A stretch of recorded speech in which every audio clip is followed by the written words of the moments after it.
ya. Kita dengar musik dulu sebentar.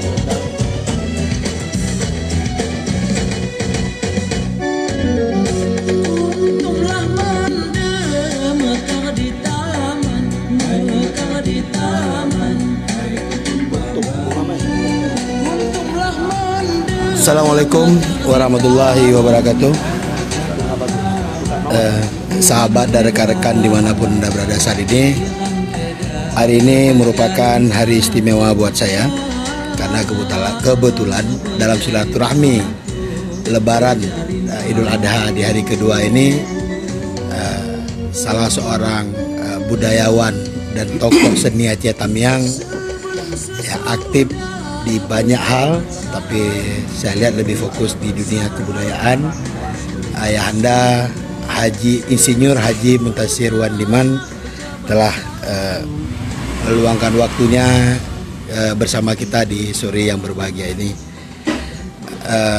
Tadi di lagu pengantar kita diantarkan dengan sebuah lagu dari Kuntum Mende. Kuntum Mende ini walaupun bukan Mars Aceh Tamiang, tetapi bagi kami yang di rantau rasanya lagu ini menjadi teman ketika rindu-rindu kepada kampung halaman. Assalamualaikum Ayahanda. Om, saya manggilnya Om Maimun aja lah ya. Om Muntasir ya. Om Muntasir.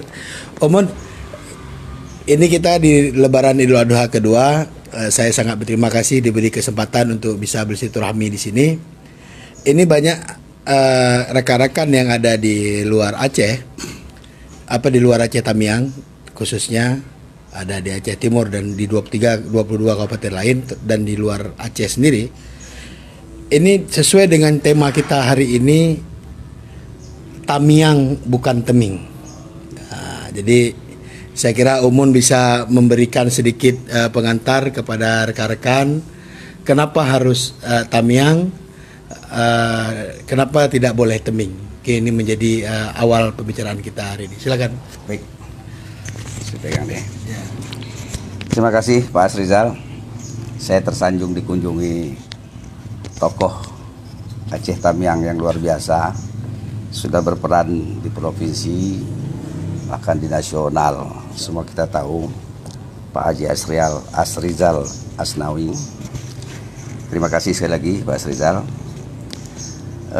Dari apa yang kita dengar sampai hari ini, banyak kekeliruan yang perlu kita luruskan sejauh yang kami pahami dari orang-orang tua.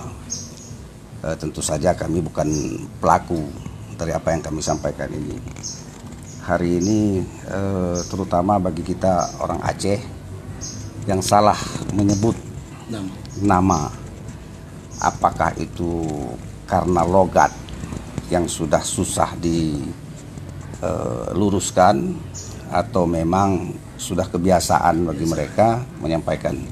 Jadi tidak lagi mengatakan Tamiang tapi Teming. Teming. Wow, Teming. Teming ya, Teming. Jadi sebagian orang Tamiang merasa saya tak katakan tersakiti, tetapi ada perasaan tak enak ketika mendengar ucapan Teming itu. Memang begitulah filosofinya. Memang bukan Teming. Jadi sesuatu yang bukan diucapkan itu kan merasa terusik secara naluri.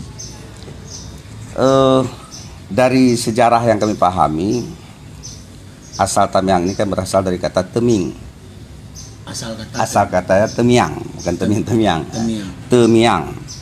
Ini kan berawal ketika dinasti Tan Ganda yang berakhir pada Tan Penok mengangkat Raja Tamiang yang pertama, Pucuk Suluh. Pucuk Suluh ini bergelar Raja Temiang karena raja ini dikenal raja yang sakti, tidak gatal di dalam miang bambu.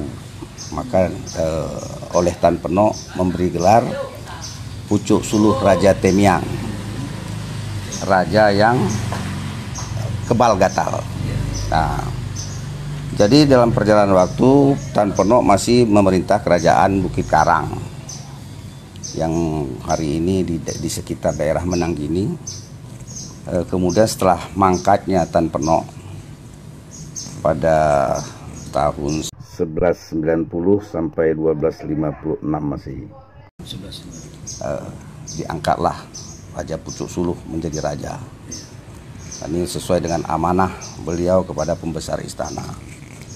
Nah, dalam pemerintahannya Pucuk Suluh membangun kerajaan tersebut dengan berganti nama, yaitu Kerajaan Temiang. Pucuk Suluh yang mengganti nama menjadi Kerajaan Temiang dari Kerajaan Bukit Karang.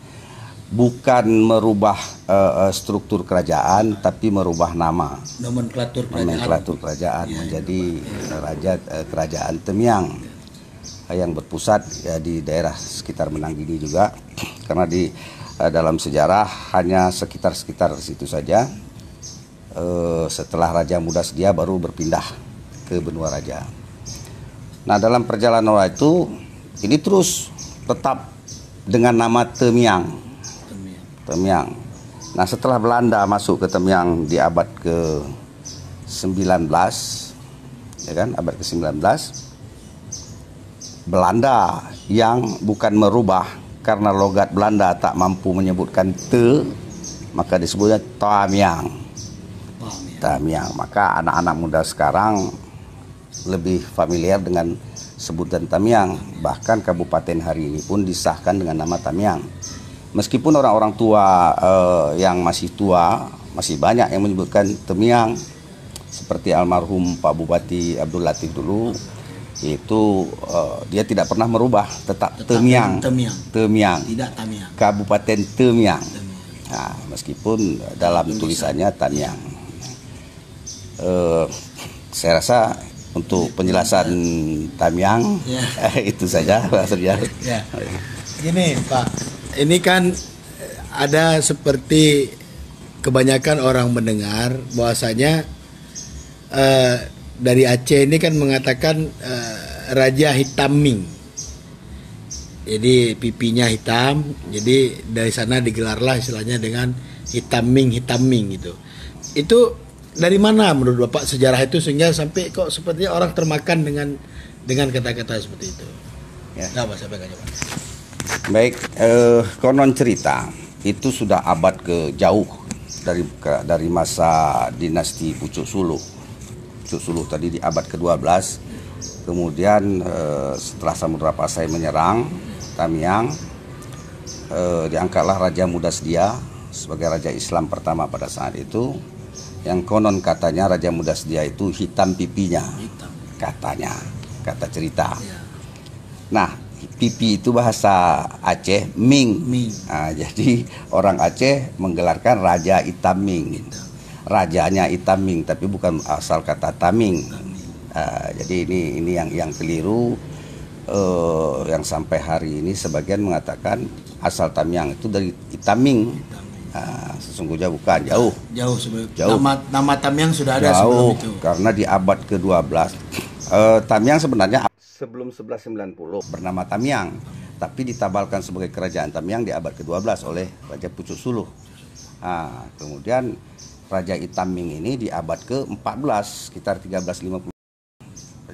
Jadi salah dan saya katakan keliru hari ini sejauh belum ada data yang konkret mengatakan Tamiang berasal dari Taming. Kami orang Tamiang mengatakan itu keliru. Tetap Tamiang berasal dari kata Temiang. Pak, kalaulah kita mengatakan ini Raja Muda Sedia Hitaming, apa memang faktanya memang hitam atau memang ini kan sama saya nggak lihat, ini yang ngomong sekarang pun nggak lihat kan? Nah, karena kan kalau lihat asli Tamiang itu kan modelnya macam bapak ini kan, putih-putih kayak Cina bukan, tapi Arab bukan gitu ya. Allahu'alam bisawab.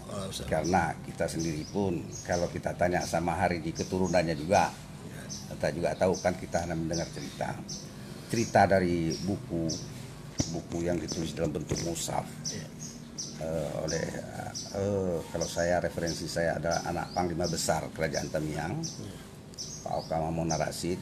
Itu tentu menulis Itaming tadi, Itaming karena katanya raja itu Itaming. Nah, jadi bukan asal kata Tamiang itu dari raja yang Itaming tadi, tapi orang Aceh memanggil Raja Muda Sedia itu Raja Itaming. bukan Temiang. Bukan Temiang. Jadi bukan Raja Temiang, rajanya yang hitam pipi. Bukan katakan hitaming. Jadi itu saja. Itu. Ini Pak, kita tarik lagi masih di cerita di masa lalu juga. Ini kan kerajaan kita, ini kan kita lebih, Aceh Tamiang ini kan lebih dikenal dengan Bumi Muda Sedia. Ya kan?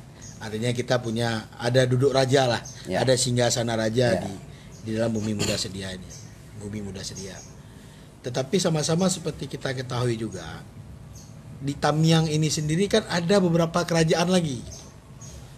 Ada kerajaan Serway, ada kerajaan Raja Benua, ada kerajaan Karang, bahkan kalau kita ke atas sana ada Kaloi, kerajaan Kaloi lagi gitu kan. Itu apakah berbeda-beda kerajaan dengan Bumi Muda Sedia sendiri atau? Sebenarnya begini, kerajaan Tamiang itu satu, itu berawal dari Raja Pucuk Suluh tadi. Dalam perjalanan waktu akan berganti-ganti raja. Kemudian pecah menjadi dua karena dari dinasti ini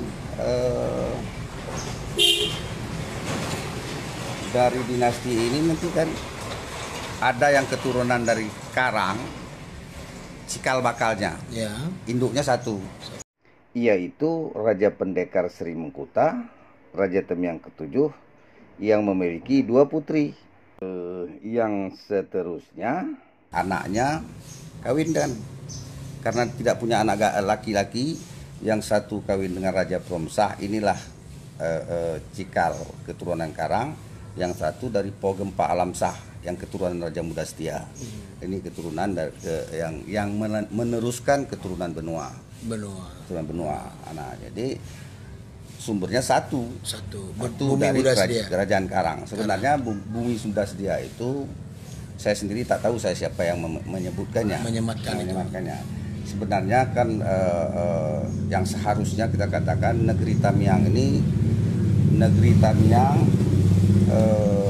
negeri Pucuk Suluh Bumi Muda Sedia. Negeri Pucuk Suluh Bumi Muda Sedia. Sebenarnya kalau kita mau penuhkan gelarnya begitu. Tamiang Negeri Pucuk Suluh Bumi Muda Sedia. Karena Pucuk Suluh yang memberi Tamiang ini, Bumi Muda Sedia ini yang pertama kali berdirinya kerajaan Islam Tamiang. Disitulah Islam berkembang di tangan Raja Muda Sedia. Jadi ini kan sebutan yang tanpa ada kompromi, artinya sebutan macam mana begitu teringat begitu, karena populernya belakangan kan Raja Muda Sedia. Sedangkan Serwai itu kesultanan. Serwai kesultanan. Bukan kerajaan. Kesultanan. Awalnya kesultanan itu Belanda yang menetapkannya. Kalau di Tamiang ini kesultanan itu Belanda. Sedangkan yang Tamiang semua raja. Jadi inti sumbernya pertama adalah dari kerajaan Tamiang pertama satu. Kalau dari literasi atau baca-bacaan atau mungkin fakta-fakta sejarah, karena Bapak selama ini juga sedang memperbaiki tulisan Bapak yang pertama.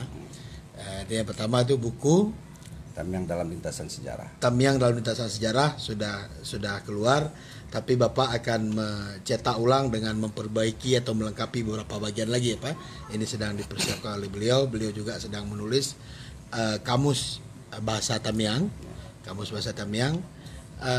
Yang menjadi pertanyaan gini Pak, dalam literasi atau dalam fakta-fakta sejarah yang Bapak temukan atau Bapak dapatkan informasi itu, luas wilayah Tamiang itu sendiri seperti apa sih Pak?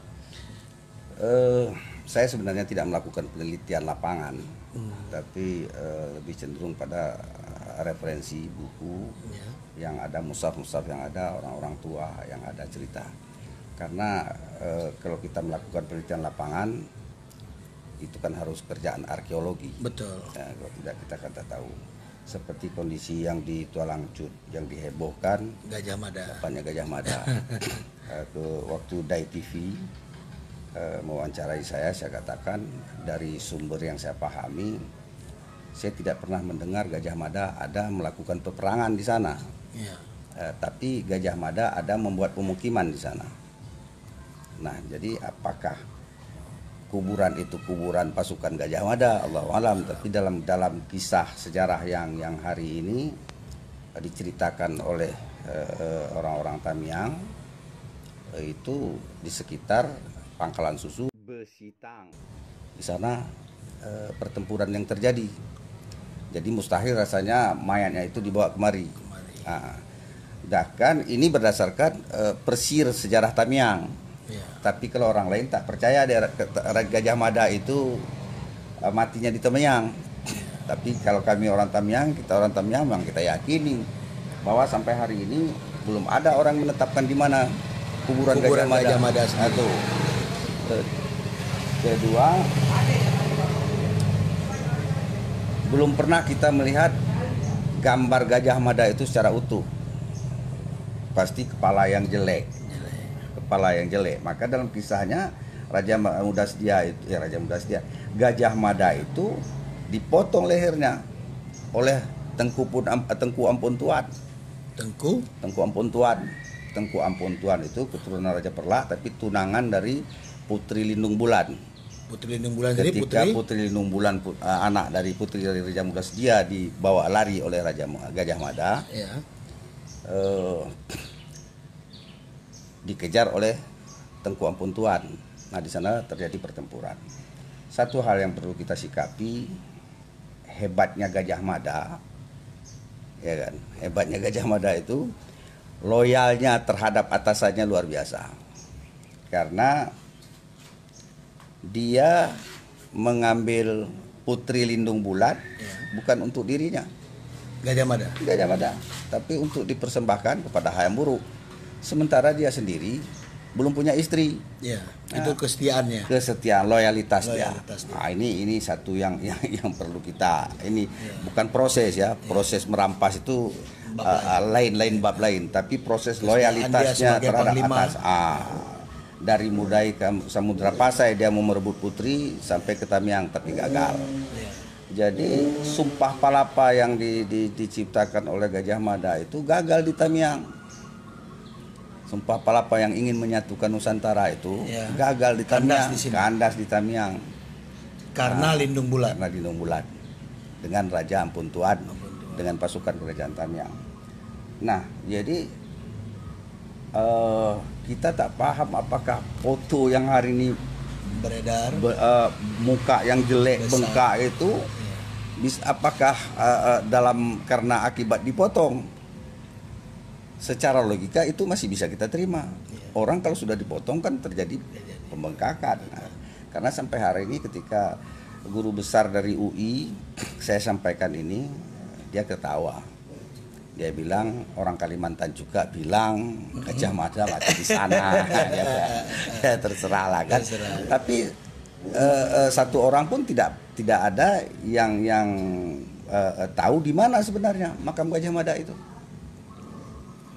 Tidak ada, saya tanyakan juga di mana. Satu orang juga tidak paham. Beliau yang guru besar sejarah pun tidak bisa menunjukkan di mana. Nah, jadi Persi Tamiang ya seperti itu. Dan kita harus yakini memang tentara Tamiang itu gagah. Dengan falsafahnya digoyang boleh, dicabut TE. Itu dia. Itu walaupun sekarang sering dipakai ini ya. Itu tetap berlaku sekarang. Itu falsafah yang luar biasa. Artinya orang Tamiang itu toleran. Siapapun boleh datang.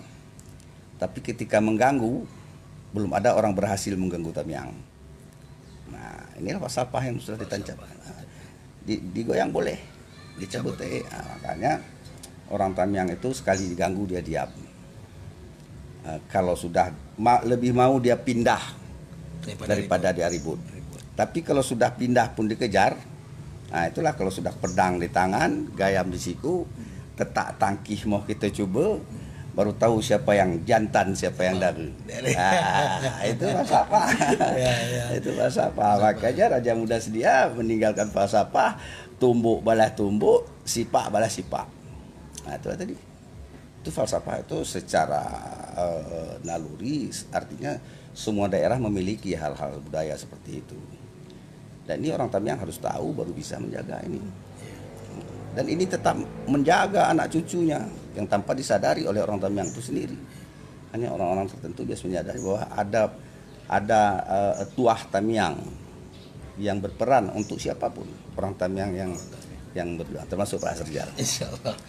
Nah, termasuk tuah Tamiang. Ya, Pak. Ini kita sapa dulu nih, sini ada Suburdani, wartawan Serambi, ada Henry, ada Khairil Miswar, Bang Khairil ini penulis buku. Mungkin kalau ada buku sejarah mau ambil referensi boleh terkait Tamiang, boleh ke ke Pak Maimun. Ada Teguh Ridha Iwadi, ada Walid, ada Nizar Muhammad. Tadi ada ini juga ada Bang Muklis Mukhtar bersama kita. Kalau ada yang ingin ditanyakan silakan di kolom komentar. Menarik cerita tentang tewasnya atau gugurnya seorang Gajah Mada karena perempuan, seorang putri Lindung Bulan. Mungkin bisa digambarkan bagaimana kecantikan Lindung Bulan dari secara versi ini, sehingga harus ini kan tadi Bapak sampaikan tunangannya dari Ampun Tuan dari Perla. Gitu. Gimana kemolekan beliau? Wah, kan sudah bisa kita bayangkan Gajah Mada saja pun dari Jawa, yang orang Jawa itu lembut-lembut, banyak cantik, ya. Tapi datang kemari. Nah, jadi Putri Lindung Bulan itu diberi gelar Putri Mundang karena kecantiknya seolah-olah menutupi indahnya bulan purnama. Maka diberilah gelar Putri Mundang. Dan nama ini pula yang ditabalkan sebagai kebanggaan dunia pendidikan di Tamiang, SMA Negeri 1 Kejuruan Muda yang di Kampung Durian itu bernama SMA Putri Lindung Bulan. Ya, disematkan ke sana. Disematkan. Sudah dari tahun udah lama lah. Dari tahun 60-an sudah bergelar bernama itu. Dari sejak dibangun sudah dibangun dari awal. Sudah bernama Putri Lindung Bulan. Itulah makanya Gajah Mada sebelum melihat orangnya sudah mendengar namanya saja pun sudah penasaran. Dia datang. Dia kalau tak dirampasnya pun tak sempat dia lihat Putri Lindung Bulan itu. Jadi dalam sejarah itu sempat dirampas, Pak? Dia sempat dirampas. Cuma belum sempat dibawa. Dibawa sampai ke Bukit Selamat. Bukit Selamat ya, berbatasan rantau. Di situ yang konon cerita kapalnya mengalami rusak. Nah, disitulah waktu Ampun Tuan dengan Raja Muda Sediniu mendirikan kerajaan di Batu Bedulang. Batu Bedulang mendengar kabar, mereka mengejar untuk merampas kembali, merebut kembali Putri dari tangan Gajah Mada, dan berhasil di Bukit Selamat. Maka namanya itu Bukit Selamat karena disitulah tempat selamatnya Putri Lindung Bulan. Disematkanlah bukit itu Bukit Selamat. Sampai hari ini. Saya sendiri baru tahu nih kenapa Bukit Selamat. Artinya kalau kita mau menilik lagi, kalau seandainya dikatakan di situ berhasil diambil Putri Lindung Bulan dari tangan Gajah Mada, berarti Gajah Mada tewas di situ. Belum. Dia lari terus, dikejar dengan pasukan Ampun Tuan. Para pengawal membawa Putri Lindung pulang. Ampun Tuan mengejar dengan pasukan-pasukan. Jadi di sekitar sampai ke Besitang, ke Bangsutu. Di sana matinya.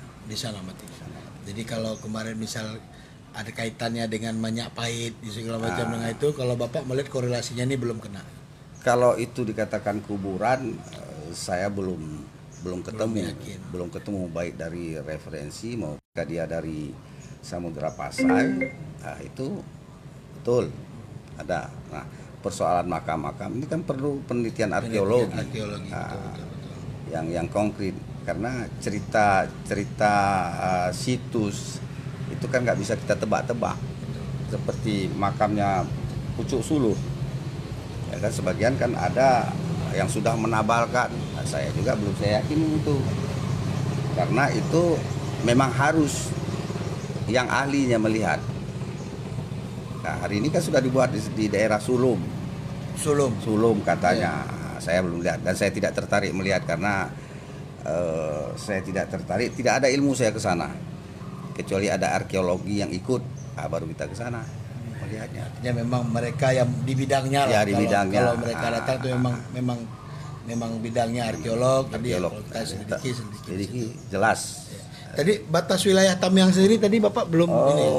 Ada falsafah orang Tamiang dari Bukit Tete sampai Ombak Mecah, batas kerajaan Tamiang itu. Bukit Tete itu dari Bukit Senggama, Batu Berulang sampai Ombak Mekah, Kuala Penaga, sana ke Selat Malaka. Selat Malaka. Nah, disitulah. Jadi akhirnya ketika dipisahkan pun Tamiang ini menjadi dua, ya batasannya itu juga. Yang sebelah sini sungai, wilayah Karang, yang sebelah sana sungai, wilayah Kejuruan Muda. Jelas bagiannya. Ketika Tamiang dipisah menjadi dua. Menjadi dua kerajaan. Yang asalnya dari satu induk. Nah, kerajaan ini pun meskipun dipisah dari dua, awal sudah dipisah, tapi kerajaan benua tetap tunduk pada kerajaan Karang.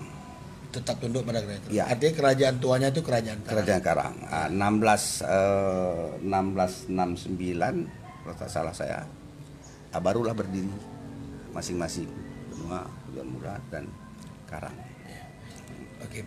Kalau dalam literasi sejarah sendiri yang Bapak pelajari, bersentuhannya kerajaan Tamiang ini dengan Islam itu sendiri di abad keberapa atau memang dari dasarnya sudah Islam, Pak? Saya tak berani memprediksi karena keliru nanti bisa marah orang. Yeah. Tapi kalau saya berasumsi, ya ketika Raja Muda Sedia memegang kerajaan Islam, Yeah. ya logikanya di sana lah pertama. Itu sudah kerajaan Islam. Ya, kerajaan Islam. Berarti di abad karena ketika dia dikawinkan dengan anak Raja Samudra Pasai, dia diangkat menjadi Raja Islam pertama. Yeah. Di abad yang 13, abad ke-14. Raja Muda Sedia itu beristrikan putra putri Raja Pasai, Pak. Ya. Berarti Dikira tahu. historisnya memang Ya, berhubungan. sangat kuat ya. Ada sampai ke, kalau saya melihat dari silsilah yang ditulis oleh Tengku Sabudin Razi, Ya. itu justru ada hubungannya dengan Jawa. Bahkan sebagian tawanan-tawanan dari Raja Muda Sedia itu dibawa lari oleh pasukan Gajah Mada. Makanya dulu kalau ada orang Jawa yang anting-antingnya itu besar, Ya. kata itu dari Tamiang. Bahkan di Bandung itu ada namanya Kecamatan Tamiang Sari. Tamiang Sari.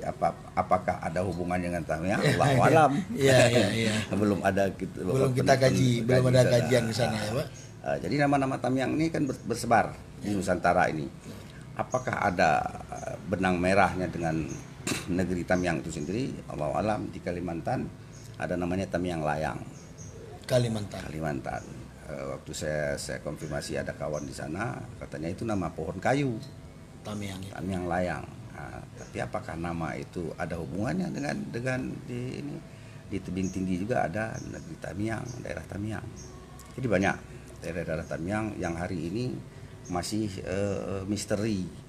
Berarti kalau kita masih mau gali masih banyak sekali masih banyak. Ini kan hanya dasarnya, tapi alhamdulillah dasarnya pun orang bisa tahu sudah syukur. Tinggal kepedulian pelaku-pelaku sejarah. Kalau saya kan bukan pelaku sejarah, orang latah dengan sejarah. Ingin tahu aja. Karena sejarah itu identitas, jangan orang Tamiang tak punya identitas. Maka saya gabung-gabungkanlah tulisan-tulisan yang ada, referensi yang ada. Ya, jauh dari sempurna, tapi paling tidak itu sudah bisa menjadi pembuka pintu untuk orang masuk lebih jauh. Jadi kalau memang merasa ada yang lebih tahu lagi, silakan tulis lagi lah, silakan ini lagi. Iya, seharusnya pemerintah daerah yang harus respon dengan kondisi ini, karena supaya tahu identitas diri. Kalau saya asumsikan, identitas itu kan seperti anak dengan ayahnya. Ketika orang bertanya, siapa kamu, orang Tamiang, apa orang Tamiang itu? Kalau kita tak bisa jawab, kan sama dengan ketika orang bertanya, siapa ayahmu? Dia tak bisa jawab, apa kesan orang? Anak tak berayah kan? Jadi ketika orang tidak mau menggali identitas dirinya, ya nasibnya seperti itulah.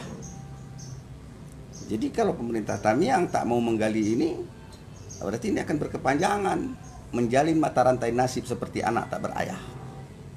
Setiap orang nggak tahu nggak tahu. latar belakang Nggak tahu. sejarah daerah. Kasih Papa Setia Mati pun hari ini Itu dari mana itu, Pak? itu kebetulan yang menggali saya. Ya. Waktu itu ada lomba merangkai lambang, bukan mencipta lambang. Ketika Tamiang lahir, dibuatlah perlombaan merangkai lambang. Kebetulan saya jadi sekretaris panitianya, ditugaslah oleh Pak Sarifuddin Ismail.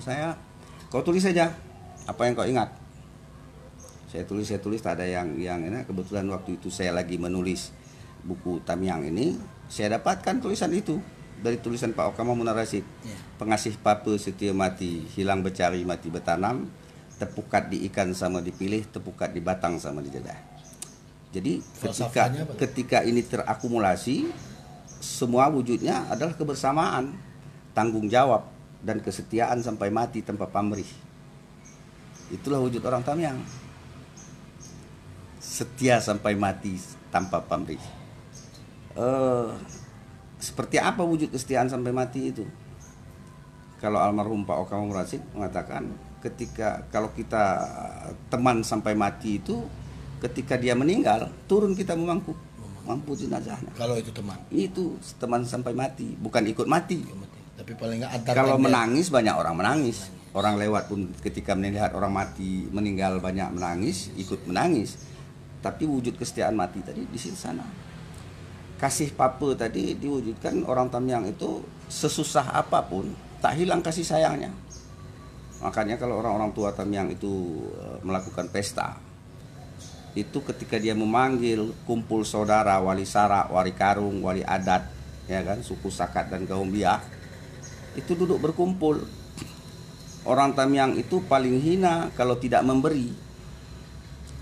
Paling hina kalau tidak memberi. Makanya tidak dilihat apa pemberiannya, karena orang kampung dulu sudah pasti pokok kelapa satu pokok ada di rumahnya, pisang pun ada ditanamnya, ayam pun ada di piaranya. Segandeng kelapa, sesisir pisang pun wajib dia bawa. Ada bawaan. Ada bawaan. Dan ini kemuliaan. Bukan dilihat apa yang dia bawa, tapi paling hina kalau tidak membawa. Itulah wujud daripada kasih Papa Setia Mati. Dan ini kalau dipahami, ini sakral. Kenapa hari ini tidak sakral? Keberkahan hilang, orang tak paham. Hari ini kan orang pakai saja.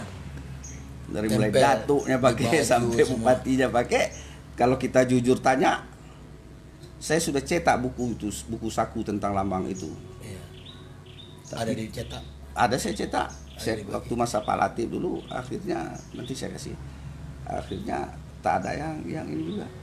Tidak ada. Karena itulah tadi saya nggak apakah karena kemajemukan Tamiang ini mengaburkan hal-hal yang seperti itu. Dulu orang-orang Tamiang berharap dengan kemajemukan ini justru mempercepat proses pembangunan. Tapi dalam faktanya hari ini terjadi pergeseran pemahaman tentang itu.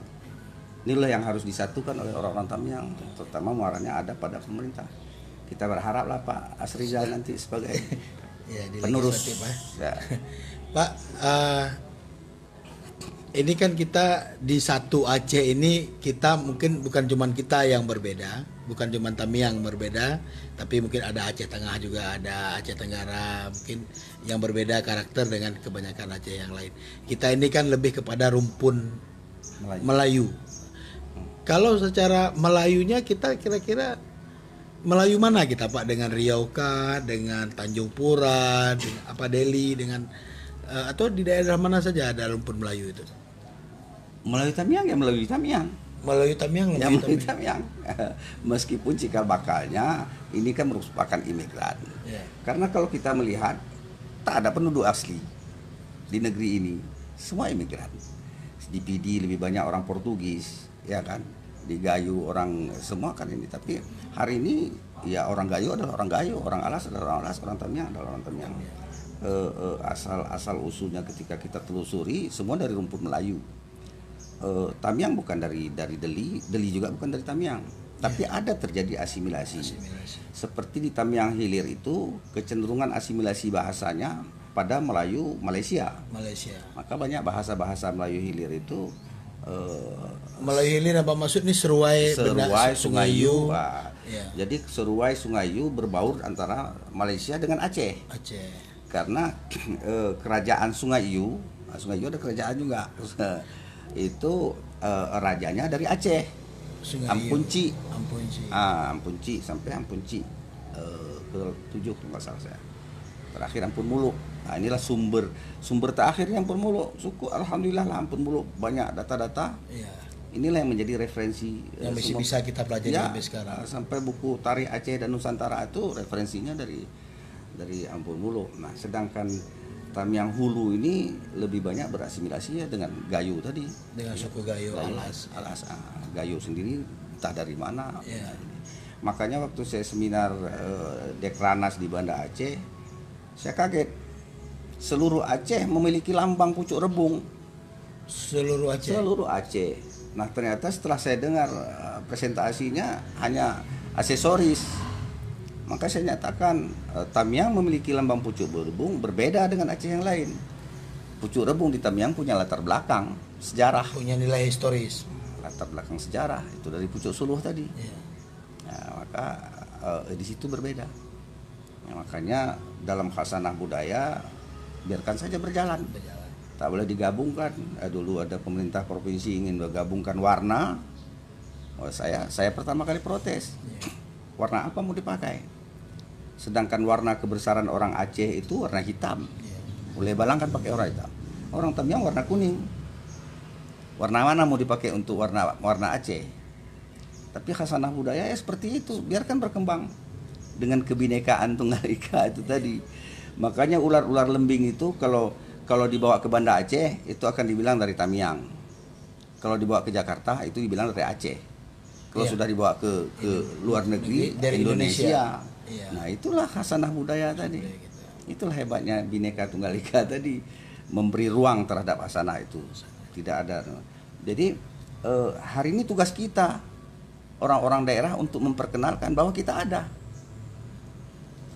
Seperti Saman Gayo. Nggak ada orang yang memperkenalkannya, orang Gayo.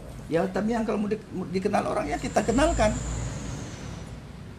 Tidak mana hari ini alhamdulillah ada rekan kami dari Sanggar sampai Tamiang itu yang gigih memperjuangkan, mensosialisasikan pertama dari baju Tamiang, pantun. Nah, pantun Nusantara itu orang sudah tahu Tamiang hari ini. Dulu orang tak tahu Tamiang itu apa. Nah, dengan ada kegiatan-kegiatan budaya ini, seluruh Indonesia sudah tahu. Ketika dikatakan Tamiang sudah tahu itu Melayu yang ada di Aceh. Nah, tetap ada bawa Acehnya. Enggak terbawa. Nah, jadi ini. Jadi makanya saya bersyukur dengan kawan-kawan yang masih muda ini masih gigih, artinya tidak terputus. Nah, sebab dalam konteks budaya tidak ada regenerasi banyak, Pak Serjal. Yang ada pewarisan bagi orang Tamiang ini lewat tutur kata dan lewat perlakuan. Nah, kalau tutur kata pun sudah tak pernah ada, perlakuan juga sudah tak jelas seperti apa. Gadoh anu upajrat, gadoh adat, putus tali tempat bergantung, patah lantai tempat berpijak. Tak ada lagi panduan. Inilah yang harus kita jaga. Jadi ini tanggung jawab bersama. Tanggung jawab bersama. Nah, tidak ada tanggung jawab siapa-siapa. Tanggung jawab Tamiang lah tanggung jawab orang Tamiang. Jangan mimpi ada orang lain datang untuk mengurus Tamiang. Ya, Tamiang. Jadi guru besar Malaysia mengatakan, ada seorang guru besar Malaysia mengatakan, kalau negeri awak nak berjaya, bangun lewat budaya. Jadi kehebatan apapun ketika landasan budayanya hilang, tak ada identitas. Karena kita ini manusia sebagai makhluk sosial adalah makhluk berbudaya. Kalau tak berbudaya belum jadi manusia namanya. Kalau tak berbudaya belum jadi manusia namanya. Karena di sana ada norma-norma, di sana ada adab, di sana ada etika. Ini yang harus kita bangun, saya pikir begitu. Ini Pak, ini kan sekarang, dulu kan Tamiang itu satu kesatuan dengan Aceh Timur Raya ya dulu kita, dan dimekarkan di tahun 2002. Sekarang umurnya sudah 18 tahun. Nah, di dalam 18 tahun ini kan Tamiang ini kan tidak cuman terdiri dari suku Tamiang saja, tapi kan ada Jawa, ada Aceh. Apakah keberagaman seperti ini memang dari zaman Pucuk Suluh dulu, atau memang Tamiang ini memang menerima Pak tamu-tamu dari luar itu dan bisa menempati seperti saat ini? Lahirnya falsafah digoyang boleh dicabut TE ini karena kondisi kemajemukan ini tadi. Dasarnya bahkan perjuangan Tamiang ini untuk menjadi kabupaten di tahun 57 sampai 60 dulu ini diprakarasai banyak suku, orang Minang, orang Batak, orang Aceh, bergabung jadi satu. Mereka menamakan dirinya Tamiang. Makanya orang-orang Tamiang, ada teman saya Abda almarhum, waktu diajak masuk ke Puja Sera ya, dia tak mau, aku orang Tamiang. Dia orang Jawa, orang Tamiang. Nah, jadi di Sungai Iu itu ada kampung Jawa namanya, ada Tanjung Lipat Jawa, Tanjung Lipat Kampung, ya kan? Ini orang Tamiang berbahasa Jawa, orang Jawa bahasa Tamiang. Jadi ketika orang Jawa, orang kampung nanya, "Arenan di Kang?" Nah, kebelang, belang bahasa kita. Bahasa kita. Yeah. Nah, jadi ini tidak dalam konteks ejek mengejek, tapi sudah menjadi saudara. Mereka. Jadi makanya ini sudah dari dulu. Makanya ini kebersamaan ini yang tak boleh diusik dengan para pendatang. Ini yang harus dijaga. Nah, yang rawannya kan ketika diiming-imingi dengan kepentingan. Yeah. Ini persatuannya udah kokoh. Orang Jawa adalah orang Tamiang, orang Minang adalah orang Tamiang, ya kan? Tapi bukan suku Minang, suku Tamiang, suku Jawa, suku Tamiang berbeda. Ya, Minang ya Minang. Ya Minang ya Minang. Tapi manusianya yang sudah lahir di sini itu, maka mereka banyak yang tak paham dengan bahasa daerahnya sendiri sudah menjadi bahasa Tamiang. Kalau Pak Srijal pergi Sungai Iu, orang Jawa pun bahasa Tamiang. Tak tahu Pak Srijal itu orang Jawa. Betul. Orang Karu pun banyak di sana, tapi sudah bukan Karu lagi. Dia pun dah tak tahu dia lagi. Nah, jadi inilah kebersamaan tadi. Kenapa harus kita usik dengan kepentingan politik yang sesaat? Cuman untuk kepentingan sesaat kita bongkar ini, kita adu domba ini. Akar budayanya hilang. Ini yang harus kita jaga. Jadi kalau Tamiang mau aman dan Indonesia juga mau aman, jangan usik budaya. Kalau budaya terusik, maka akan terusik tatanan kehidupan masyarakat. Ini Pak, ini yang terakhir dari saya nih pertanyaan Pak. Kalaulah misal ini kan tadi saya lihat tadi ada CD, ya CD itu tentang perkawinan dengan adat istiadat Tamiang sendiri. Kalau menikahi putri Aceh kan orang kan sering sebut jelaminya atau maharnya akan terlalu mahal begitu kan? Nah, mahalnya terlalu mahal. Kalau di Tamiang sendiri bagaimana proses melamar ini Pak secara sederhana? Jadi di Tamiang ini ada satu falsafah.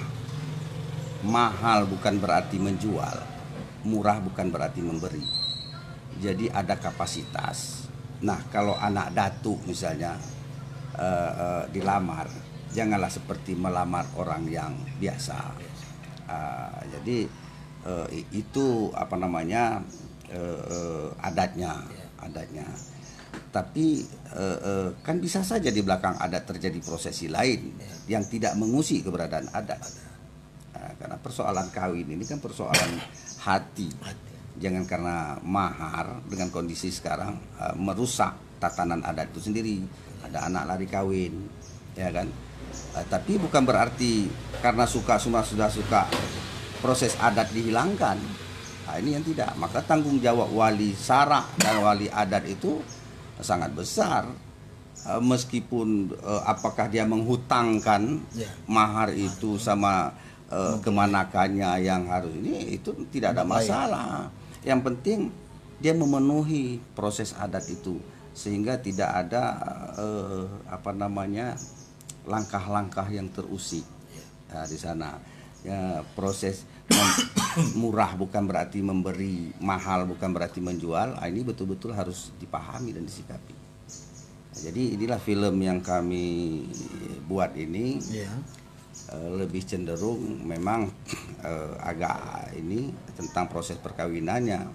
ada istilah-istilah yang hari ini masih keliru digunakan. Ada uang kasih sayang. Uang kasih sayang itu bagi orang Tamiang kan sangat hina itu. Uang belasan kasih sayang. Kan itu kan hina. Uang kasih sayang itu kan kalau orang Aceh orang Gemade. Orang Gemade kan, nah, dikasihin. Berarti tidak ada. Yang ada itu istilah dalam perjanjian itu di luar mahar ada namanya beras pasang penuh. Pasang penuh ini membantu uang belanja itu disepakati.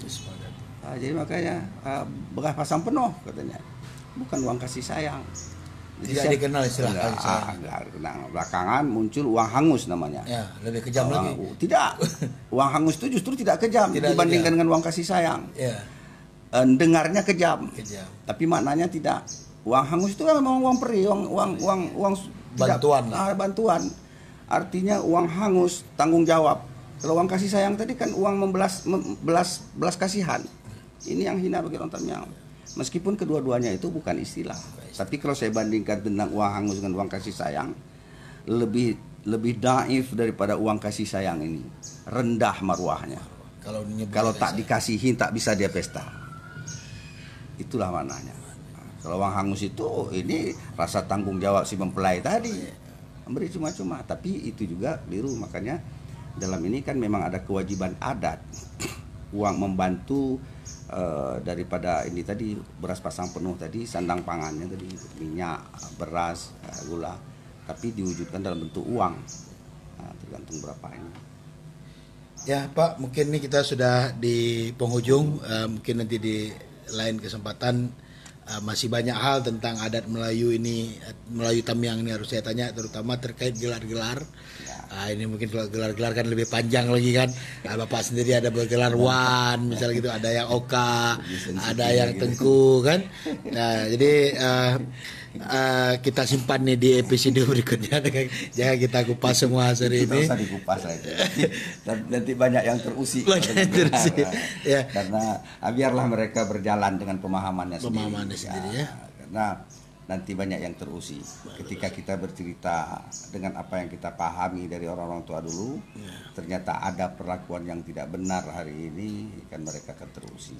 Tapi kalau tidak di live kan saya akan sampaikan. Ya Pak, mungkin teman-teman nih ada film Ketika Pinang Menghadap Sirih Pun Menyembah. Ini adalah film proses perkawinan dan peradilan damai. Ini kayaknya mirip-mirip kayak yang pernah saya buat dulu Pak ya. Artinya ini ada orang yang bertunangan, dibawa lari pacarnya, diselesaikan, sehingga penyelesaiannya itu bukan jadi permusuhan, justru menjadi mempererat saudara. Tapi bukan harus bawa lari dulu kan Pak? Enggak. Lain. Ya, ini juga karena ada berlaku jodoh menjodoh. Ya, ini juga ada kamus bahasa Melayu Tamiang Indonesia. Ini juga karya dari Ayahanda Haji Muntasir. Ini insinyur nih, tapi bisa nulis buku nih, luar biasa juga nih. Ini sudah ada sudah di toko-toko buku? Belum ya, belum di ini. Belum terbentur dengan corona kemarin. Corona ya. Sebagian sudah ke sekolah-sekolah sudah. Sekolah-sekolah sudah ya. Kalau kaset ini sendiri boleh kita, kalau kawan-kawan mau mungkin mencari di mana di ini? Ada sama Waalang nanti. Waalang yang mendistribusi ya. Nanti teman-teman nanti ada di deskripsi kita di pengantar Facebook ini, nanti akan saya sebutkan di mana mungkin siapa bisa dihubungi untuk mendapatkan buku ini dan film ini. Pak, mungkin bisa dikasih Pak closing statement Pak buat adik-adik, mungkin bagaimana tentang terkait.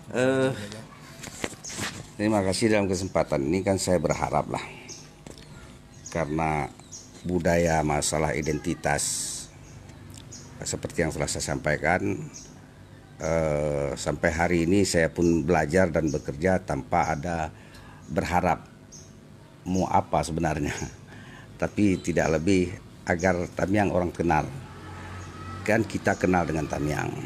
Kemudian saya berharap siapapun jadi pemerintah jangan pernah tinggalkan budaya kalau memang negeri ini ingin berjaya. Saya rasa demikian. Terima kasih sekali lagi Ayahanda atas kesempatannya. Kepada teman-teman yang tidak dapat kami sapa satu persatu, ini tadi ada Tarmizi Ahmed Cik Midi, ini kolektor naskah kuno juga menyaksikan acara kita Pak. Beliau udah sering bolak-balik kemari. Ada Wan Zulham, ada Teguh Haris, ini Bapak Aceh Mamak Malaysia. Beliau sekarang menjadi Presiden Guam di Malaysia, Gabungan Usaha Melayu. Salam dari Malaysia. Ya Pak Sukani, taqabbalallahu minna wa minkum, sama-sama Tengku. Ini ada Bang Jafar Insya juga dari Malaysia. Ada penulis buku juga di sini, Bang Mufrizal Hamzah, MA. Bang kalau mau cari-cari referensi tentang adat istiadat Aceh Tamiang, kalau Abang menulis mungkin bisa tandem dengan Ayanda ini. Dan kepada teman-teman semua yang tidak dapat kami sebutkan satu persatu, akhirnya dari ini apa nih Cik Midi, tolong Pak Haji, ada pertanyaan saya itu. Yang mana pertanyaannya Cik Midi nih? Cik Midi tidak nampak pertanyaannya Cik. Tidak muncul di sini Cik. Nanti saya jawab langsung. Beliau ada pertanyaan tapi tidak terlihat di sini. Dari kediaman Ayanda Mutasir di desa apa nih ya? Di Kebun Tanah Terban, untuk rekan-rekan semua kami menyampaikan dan menyajikannya untuk Anda. Akhirnya selamat Hari Raya Idul Adha. Apa yang kami sampaikan ini pun juga tidak berniat menyudutkan atau mendiskreditkan orang lain. Inilah bincang-bincang sore kami, tidak bermaksud mengecilkan pihak manapun. Kalau mungkin ada yang salah dari apa yang kami sampaikan, kami mohon diperbanyak maaf. Akhirul kalam, wabillahi taufik wal hidayah. Assalamualaikum warahmatullahi wabarakatuh. Bang.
Saya sudah ini sampai kita bagi-bagi kalau kita kurang ini nggak dapat.